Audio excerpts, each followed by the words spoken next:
Hello friends, ITR filing course के lecture number 3 में मैं आप सब लोगों का कर रहा हूं स्वागत। एंड आज इस वीडियो में अब हम सीखने वाले हैं आईटीआर 2 को फाइल करना। आईटीआर 1 कैसे फाइल किया जाता है ये हमने लास्ट लेक्चर में कवर कर लिया था, और आज इस लेक्चर में हम देखने वाले हैं आईटीआर 2 किन के ऊपर एप्लीकेबल होता है, किन को फाइल करना होता है, कौन कौन सी इनकम हमें आईटीआर 2 में शो करनी होती है, उसके बारे में आज हम करेंगे डिटेल में एनालिसिस। और फिर मैं आपको step by step ITR 2 file करके भी दिखाऊंगा। ये जो हमारा आईटीआर फाइलिंग का कोर्स है ये हमने इसलिए लॉन्च किया है बिकॉज आईटीआर फाइलिंग का चल रहा है सीजन, और ये है अर्निंग सीजन प्रोफेशनल के लिए। तो इसलिए हम आईटीआर फाइलिंग सीख करके एक अच्छी खासी अर्निंग अपॉर्चुनिटी अपने लिए क्रिएट कर सकते हैं। तो अब सीधे चल रहे हैं आईटीआर 2 किन के ऊपर एप्लीकेबल है। तो देखिए, आईटीआर 2 कोई सैलरी पर्सन हो वो भी फाइल कर सकता है। इनकम अगर आपकी हो रही है मोर देन 1 प्रॉपर्टी से, हाउस प्रॉपर्टी से, तो वो फाइल कर सकता है। और अदर सोर्स ऑफ इनकम वाले भी फाइल कर सकते हैं। लेकिन सर, आपने तो हमें लास्ट लेक्चर में बताया था कि ये लोग फाइल करते हैं आईटीआर 1। बिल्कुल, लेकिन अगर आपकी इन सारे सोर्सेज से इनकम 50 लाख से ज्यादा है फिर आपको आईटीआर 2 फाइल करना पड़ेगा। Salary, house property, other source अगर 50 लाख से ज्यादा है आपकी इनकम साल भर में तो आपको आईटीआर 2 फाइल करना है। एंड भले ही आपकी इनकम, सैलरी, हाउस प्रॉपर्टी और अदर सोर्स से 50 लाख से कम है, बट आपका हो रहा है कैपिटल गेन, तो भी आपको फाइल करना है आईटीआर 2। और यहीं पर हो जाती है गलतियां, और यहीं पर रोल आता है हमारा एआईएस टीआईएस का। कई बार क्या होता है, क्लाइंट हमारे पास आता है फॉर्म 16 लेकर, उसमें सैलरी की डिटेल होती है, एंड हम लोग भी क्या करते हैं, उसका आईटीआर 1 फाइल करके उसको दे देते हैं। एआईएस टीआईएस चेक करना भूल जाते हैं, लेकिन जब एआईएस टीआईएस चेक करते हैं तो पता चलता है वहां पर कुछ शेयर की इनकम भी हो रखी है, उसका डीमैट अकाउंट भी है। अभी क्या होता है, कई बार क्लाइंट खुद से नहीं बताता है, कई बार बताना भूल जाता है। उसको लगता है कि भाई मेरा जो मेन इनकम है वो तो सैलरी की है, तो जो हमारे प्रोफेशनल हैं उनको फॉर्म 16 दे देते हैं, वो जो है फाइल कर देंगे। तो वो डीमैट अकाउंट की डिटेल देना भूल जाते हैं, चाहे जानबूझकर चाहे उनके दिमाग से उतर जाता है। लेकिन यहाँ पर हम प्रोफेशनल को ध्यान रखना है कि आपको एआईएस टीआईएस को ज़रूर चेक करना है, बिकॉज इसमें शेयर इनकम की पूरी डिटेल होती है। और अगर आपकी ज़रा सी भी है शेयर की इनकम तो फिर आपको आईटीआर 1 नहीं फाइल करना है, फिर आपको फाइल करना है आईटीआर 2। तो आईटीआर 2 मेनली समझ लीजिए कैपिटल गेन की इनकम को शो करने के लिए ही फाइल किया जाता है। उसके अलावा अगर एग्रीकल्चर इनकम आपकी 5000 से अबव है, या आपकी कोई फॉरेन एसेट से इनकम हो रही है, या आप नॉन रेजिडेंट हैं, ये सभी फाइल करते हैं आईटीआर 2। तो देखिए, सैलरी हम लोग आईटीआर 1 में भी दिखाते हैं, हाउस प्रॉपर्टी भी दिखाते हैं, और अदर सोर्स भी दिखाते हैं। तो वो तो हम आईटीआर 1 में दिखाना देख चुके हैं, ठीक है। हाँ, अगर ये 50 लाख से ज़्यादा होगा तो हम उसको आईटीआर 2 में दिखाएंगे। लेकिन इन इनकम के साथ अगर कैपिटल गेन की भी इनकम है तो हम आईटीआर 2 में दिखाते हैं। और इस बार एक चेंज हुआ है आईटीआर 2 में, वो हुआ है क्रिप्टो करेंसी को लेकर। जी हाँ, जो वर्चुअल एसेट होती है, अगर आप क्रिप्टो करेंसी में इन्वेस्टमेंट करते हैं, अगर आप क्रिप्टो करेंसी में मतलब वहाँ से पैसा अर्न करते हैं या इन्वेस्ट कर रहे हैं, तो अब क्रिप्टो करेंसी की इनकम को शो करने के लिए अलग से ऑप्शन, एक शेड्यूल ऐड हो चुका है। तो फाइनेंशियल ईयर 22-23 से एक ये छोटा सा चेंज हुआ है आईटीआर 2 में। अब देखते हैं आईटीआर 2 को फाइल करने के लिए कौन कौन से डॉक्यूमेंट्स हमें चाहिए होते हैं। तो देखिए, फॉर्म 16 हो गया, salary slip, bank statement, FD की डिटेल, 26 एआईएस टीआईएस, ये सारे तो आईटीआर 1 के लिए भी चाहिए होता है। तो अगर आपका कैपिटल गेन की इनकम है तो फिर आपको आईटीआर 2 के लिए भी ये सारी चीज़ें चाहिए होंगी। बट मेनली आपको फोकस करना है कैपिटल गेन की इनकम के ऊपर, बिकॉज कैपिटल गेन की इनकम की वजह से ही आप आईटीआर 2 फाइल करते हैं, ठीक है। अब मैं आपको सीधे लेके चल रहा हूँ वेबसाइट के ऊपर, और यहाँ पे मैं आपको सीधे हम लोग फाइल करना देखेंगे कि भाई कैसे फाइल किया जाता है आईटीआर 2। तो सिंपली यहाँ से करेंगे सिलेक्ट, जैसे कि हमें पता है आईटीआर 2 हम यहाँ से करेंगे सिलेक्ट और करेंगे proceed with ITR 2। Let's get started पे जाते हैं। यहाँ पर हमें अब यहाँ पे कौन सा ऑप्शन हमें करना है सेलेक्ट, ये हमने आईटीआर 1 के जो लेक्चर था उसमें हमने इसको कवर कर रखा है, तो वहाँ से देख लीजिएगा। मेनली हमें यहाँ पर कहाँ पे टिक करना होता है, taxable income is more than basic exemption limit. यहाँ से हम करेंगे कंटिन्यू, और कंटिन्यू करने के बाद यहाँ पर देखिए कुछ शेड्यूल्स के बारे में आपसे पूछ रहा है कि आपके ऊपर कौन कौन से शेड्यूल एप्लीकेबल है। तो देखिए जनरल इन्फॉर्मेशन का तो जो होता है वो मैंडेटरी होता है, इनकम पर आ जाइए। अब ये पूछ रहा है भाई कौन कौन सा शेड्यूल आपके ऊपर एप्लीकेबल है, सैलरी इनकम है, हाउस प्रॉपर्टी है, कैपिटल गेन तो होगा ही होगा। नीचे आइए, ये 112A ये होता है लॉन्ग टर्म कैपिटल गेन का। उसके बाद देखिए ये आ रहा है क्रिप्टो करेंसी का। तो अगर आपने पिछले साल क्रिप्टो करेंसी में इन्वेस्टमेंट कर रखा है और वहाँ से आपकी 1 रुपये की भी इनकम हो रही है तो इस शेड्यूल को भी आपको टिक करना है। फिर ये अदर सोर्स का है, फिर उसके अलावा ये अदर कोई स्पेशल इनकम है, एग्जाम्प्ट इनकम है। तो ये सारे शेड्यूल जो भी आपके ऊपर एप्लीकेबल है वो आप टिक करोगे तो ये इनेबल हो जाएगा। ठीक है सर। डिडक्शन के केस में भी वही है, कौन कौन से डिडक्शंस आपके ऊपर एप्लीकेबल है उस शेड्यूल को आप टिक करके इनेबल कर सकते हैं। इसके बाद करेंगे कंटिन्यू के ऊपर क्लिक, करेंगे कंटिन्यू। और कंटिन्यू करने के बाद अब ये हमसे पूछा है कि भाई आप न्यू टैक्स रिजीम में जाना चाहते हैं कि ओल्ड, यहाँ पे मैं नो कर दूंगा। उसके बाद ये अलग तरह के क्वेश्चंस आएंगे कि भाई कौन से एग्जाम्पशन आपके ऊपर है नहीं है, इसको हम लोग सिंपली स्किप करेंगे।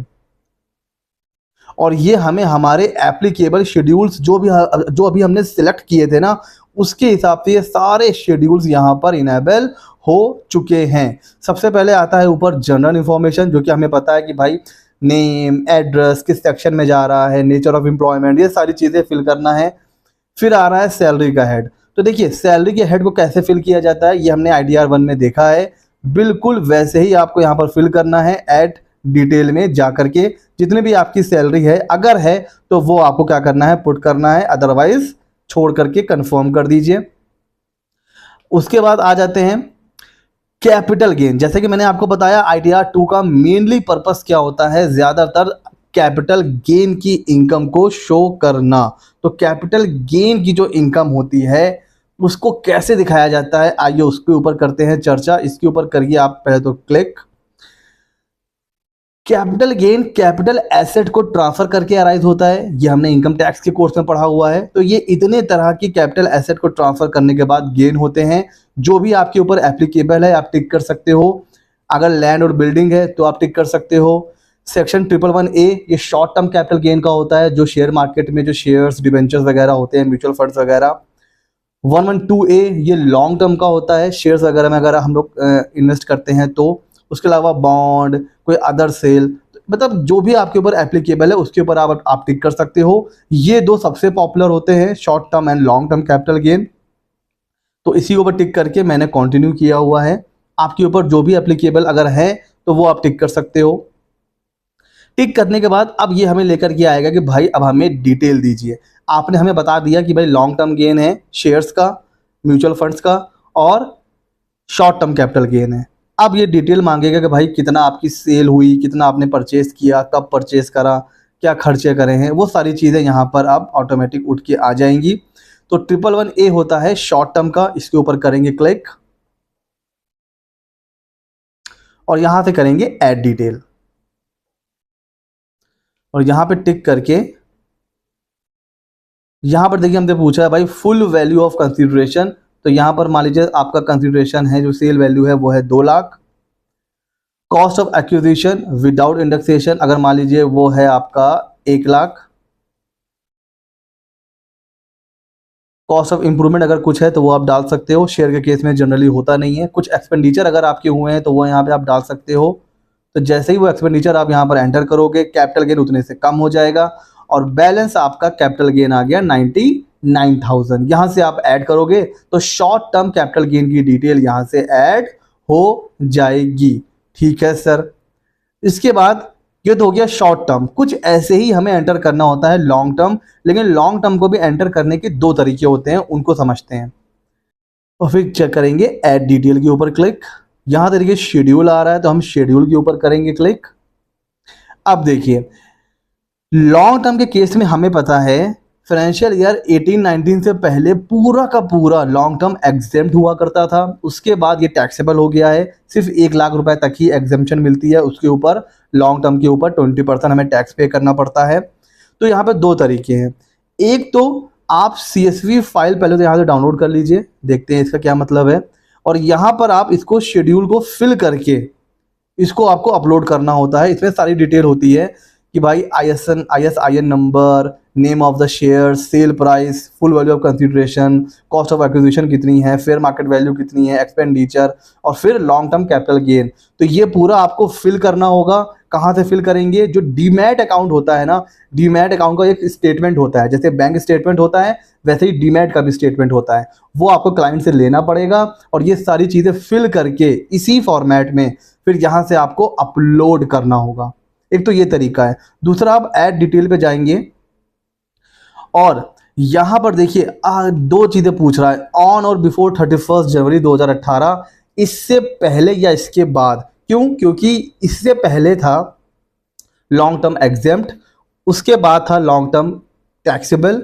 तो फेयर मार्केट वैल्यू जो हमें लेनी होती है वो 31 जनवरी 2018 के हिसाब से लेनी होती है। तो अगर आप बिफोर करेंगे सेलेक्ट, तो फिर यहाँ पर आपको ISIN कोड और नेम ऑफ द शेयर्स के हिसाब से अलग अलग डिटेल देनी होगी। तो उससे अच्छा ये है कि जो CSV फाइल है आप वो यूज़ करिए, बिकॉज वो ज़्यादा ईजी है। वहाँ पर आपको क्या करना है, डाउनलोड करना है, डिटेल पुट करनी है और फिर अपलोड करना है। तो वो ज़्यादा ईजी मेथड है, उसकी डिटेल आपको डीमैट स्टेटमेंट से मिल जाएगी। और अगर आपने ऑन और आफ्टर 31 जनवरी करा है तो यहाँ पर आपको एक ऑप्शन मिल जाता है कंसोलिडेटेड का। अब आपको हर शेयर का अलग अलग सेल, परचेज या खर्चे वो डालने की नीड नहीं है। सिंपली आपको क्या करना है, कंसोलिडेटेड वे में कॉस्ट ऑफ एक्विजिशन एंटर करनी है, let suppose 2 lakh. Sale value आपको एंटर करनी है, लेट सपोज 3 लाख।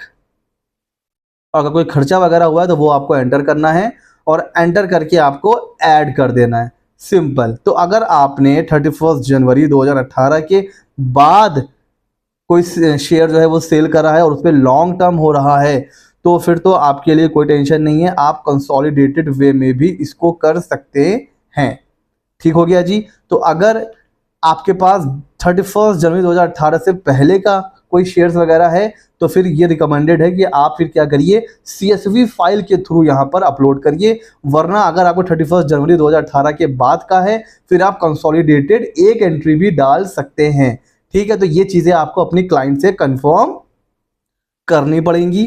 तो इस तरह से हम लोग कैपिटल गेन की डिटेल डालेंगे, short term and long term. उसके अलावा अगर मान लीजिए किसी और आपने कोई लैंड बेची है, कोई बिल्डिंग बेची है, तो वो शेड्यूल को भी आप टिक करेंगे। सेम चीज़, sale value, cost of purchase, acquisition, cost of improvement, उसकी डेट, और उस हिसाब से आपका लॉन्ग टर्म या शॉर्ट टर्म कैपिटल गेन आ जाएगा। ठीक हो गया जी। अच्छा, ये जो नया शेड्यूल ऐड हुआ है इसके बारे में बात करते हैं क्रिप्टो करेंसी को लेकर, क्योंकि ये पहली बार ऐड हुआ है और कई लोग, बहुत लोग क्रिप्टो करेंसी में इन्वेस्ट कर रहे हैं। अगर आपको याद होगा कुछ टाइम पहले काफ़ी ऐड भी आता था टीवी पर क्रिप्टो करेंसी का। हालांकि उसके बाद RBI ने थोड़ा सा जो है स्ट्रिक्ट एक्शन लिया और जो है टैक्स लगाया इसको, मतलब एक तरीके से इसको ऐसा बोला गया है कि आप क्रिप्टो में इन्वेस्ट मत करिए। इलीगल नहीं है बट उसको इतना डिमोटिवेट कर दिया है कि उसके ऊपर टैक्स भी लगा दिया। अभी हम देखेंगे एक और डिसएडवांटेज है। तो RBI ये बोल रहा है कि आप क्रिप्टो करेंसी से दूर रहिए। तो देखिए कैसे हमें क्रिप्टो करेंसी को करना है रिपोर्ट। यहाँ से ऐड डिटेल में जाएंगे, सिंपली बहुत इजी है इसको रिपोर्ट करना। डेट ऑफ एक्विजिशन आपको उठाना है, जैसे मैं उठा ले रहा हूँ डेट ऑफ एक्विजिशन, कोई भी उठा ले रहा हूँ। कुछ यहाँ पे शॉर्ट टर्म लॉन्ग टर्म कोई क्लासिफिकेशन नहीं है, ठीक है। और फिर मैं यहाँ पर डेट ऑफ परचेज भी दिखा दे रहा हूँ। सिर्फ सिंपली कैपिटल गेन है, ना शॉर्ट टर्म ना लॉन्ग टर्म, कोई मतलब नहीं है। क्यों नहीं, अभी बताते हैं। मान लीजिए कॉस्ट ऑफ एक्विजिशन आपने परचेज किया था 50,000 में और कंसिडरेशन रिसीव्ड आपने बेचा है 1 लाख का, तो कितना हो गया आपको गेन? 50,000 का। इसके ऊपर आपको भैया उठा करके टैक्स पे करना है। लेकिन लेकिन लेकिन लेट सपोज कि कॉस्ट ऑफ एक्विजिशन थी ज़्यादा 2 लाख और बेचा आपने 1 लाख में, आपको लॉस कितने का हुआ है? 1 लाख का। तो भले ही आपको लॉस हुआ है बट आप देखो यहाँ पर क्या आ रहा है, nil. Enter nil in case of loss. It means share में तो क्या होता है, शेयर में आप जो लॉस होता है ना उसको सेट ऑफ कर सकते हो। रूल होते हैं कि कब शॉर्ट टर्म को लॉन्ग टर्म के अगेंस्ट करना है कि नहीं करना है, लॉन्ग टर्म को शॉर्ट टर्म के अगेंस्ट करना है, कैसे करना है। और अगर आप करंट ईयर में उसको लॉस को सेट ऑफ नहीं कर पाते हैं शेयर्स का, तो आप उसको कैरी फॉरवर्ड कर सकते हैं आने वाले फाइनेंशियल ईयर्स के लिए। बट क्रिप्टो के केस में ऐसा नहीं है। अगर आपको लॉस हुआ तो यहाँ पर 0 आ रहा है, मीन्स आप लॉस को कैरी फॉरवर्ड कर नहीं सकते हैं। और अगर प्रॉफिट हुआ तो उसके ऊपर आपको टैक्स पे करना है। तो ये सारे प्रोविजंस क्यों आए हैं? क्योंकि आरबीआई चाहती है कि आप वर्चुअल एसेट क्रिप्टो करेंसी में इन्वेस्टमेंट ना करें। और यही रीज़न, अगर आप देखो पिछले 1 साल में क्रिप्टो मार्केट बुरी तरह क्रैश हो रहा है, क्योंकि बहुत, और सिर्फ इंडियन गवर्नमेंट नहीं, हर देश की गवर्नमेंट कहीं तो पूरी तरह से बैन है और कहीं पर तो इतने स्ट्रिक्ट प्रोविजंस हैं कि आप इन्वेस्ट कर ही नहीं सकते हैं। तो ये तो हो गया भैया क्रिप्टो करेंसी को कहाँ और कैसे रिपोर्ट करना है। बस इतना सा है हमारा प्यारा सा ITR-2। उसके बाद अगर आपके पास कोई अदर सोर्स की इनकम है, जैसा कि मैंने आपको ITR-1 में बताया था, कुछ चीज़ें तो प्रीफिल आ जाएंगी, जैसे बैंक का इंटरेस्ट, FD का इंटरेस्ट, ठीक है, ये सारी चीज़ें तो प्रीफिल आ जाएंगी। उसके अलावा हो सकता है कुछ आपका ट्यूशन इनकम है, कोई ऐसी इनकम है जिसके ऊपर TDS नहीं कटता है ना, आप अदर सोर्स की इनकम है आपकी, तो वो आपको मैनुअली एंटर यहाँ पर आप कर सकते हो। ठीक हो गया जी? Okay sir. अच्छा, उसके बाद क्या करना है, आपको कुछ इंफॉर्मेशन भी देनी है, जैसे अगर आपको डिविडेंड वगैरह मिला है तो वो किस क्वार्टर में मिला है ना, किस क्वार्टर से पहले मिला है, तो वो यहाँ पर आपको रिपोर्ट करना होता है 15/6 तक, या 16/6 मतलब 16 जून से 15 सितंबर तक, या 16 सितंबर से 15 दिसंबर तक, या 16 दिसंबर से 15 मार्च तक। तो ये यहाँ पर आपको रिपोर्ट करना होता है, डिविडेंड इनकम वगैरह या अदर सोर्स की जो भी इनकम होती है वो आपको यहाँ पर रिपोर्ट करनी होती है। क्यों? अगर आप गौर से देखो तो ये एडवांस टैक्स की ड्यू डेट है, तो उसी हिसाब से आपके ऊपर इंटरेस्ट कैलकुलेट होता है एडवांस टैक्स का। तो इस तरीके से हम लोग अदर सोर्स की इनकम को भी करेंगे। उसके अलावा देखिए क्या होता है, detail of income after set of. अगर कोई लॉस है आपका, उसको सेट ऑफ करने के बाद कितनी इनकम बच रही है वो यहाँ पर ऑटोमेटिक आती है। अगर कोई पास्ट ईयर का लॉस है, हो सकता है पिछले साल आपका शेयर इनकम में लॉस हुआ होगा और इस साल प्रॉफिट है, तो पिछले साल के लॉस से इस बार आप क्या कर सकते हैं, सेट ऑफ कर सकते हैं। अब ये कैरी फॉरवर्ड सेट ऑफ के जो रूल्स हैं, ये मैंने इनकम टैक्स के कोर्स में अच्छे से डिफाइन किया हुआ है डिटेल में जाके। तो अगर आपने नहीं देखा है सेट ऑफ और कैरी फॉरवर्ड का चैप्टर, तो आप वहाँ देख सकते हैं। आप कहोगे तो मैं लिंक जो है डिस्क्रिप्शन में भी दे दूंगा, तो वहाँ से आपको कैरी फॉरवर्ड और सेट ऑफ का जो रूल है वो अच्छे से समझ में आ जाएगा। तो ये सारी चीज़ें करने के बाद शेड्यूल 6A में जो डिडक्शंस होती हैं, हमने ITR-1 में भी डिस्कस किया था, 80C की, वही 1.5 लाख की, 80G और जो भी डिडक्शंस होती हैं वो आप यहाँ पर क्लेम कर सकते हैं, जैसे आप ITR-1 में कर रहे थे। ठीक हो गया जी? इसको भी कंफर्म करते हैं। फिर ये सारे शेड्यूल फिल करने के बाद आप सिंपली कहाँ पर आ जाएंगे, आप सिंपली आ सकते हैं पार्ट B TTI में, और यहाँ पर ये आपको बता देगा कि भाई आपका कोई टैक्स पेबल आ रहा है या टैक्स रिफंड आ रहा है। अगर कुछ रिफंड आ रहा होगा तो बता देगा। आप यहाँ से एक बार प्रीव्यू रिटर्न करेंगे, सारा रिव्यू वगैरह करने के बाद आप यहाँ पर टिक करके, और उसके बाद अगर कोई एरर होगी तो वो बता देगा, उस एरर को दूर करके आप प्रोसीड करेंगे, आधार पे OTP आएगा और आपका ITR फाइल हो जाएगा।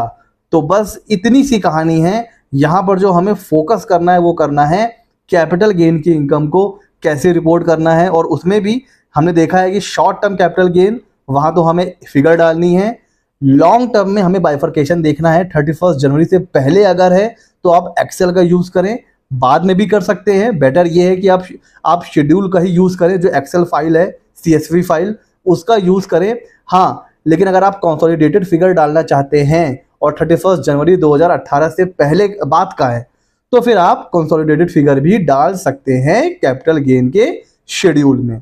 तो ये था हमारा ITR-2। कैसा लगा? ये भी कोई बहुत टफ नहीं था, बहुत इजी रिटर्न है, ITR-1 की तरह ही है, बट इसमें एक्स्ट्रा क्या है, कैपिटल गेन की इनकम। बाकी सारे स्टेप बिल्कुल सेम है जो ITR-1 के थे। कैसा लगा ये प्यारा सा वीडियो, मुझे ज़रूर बताइएगा। इसी तरीके के मज़ेदार वीडियोस, चाहे वो GST के हों, इनकम टैक्स के हों, फाइनेंस, टैक्सेशन, सभी रिलेटेड टॉपिक पर वीडियोस को देखने के लिए हमारे चैनल CA मित्रा 24 को कर लीजिए सब्सक्राइब। मिलते हैं अगले नॉलेजेबल वीडियो में।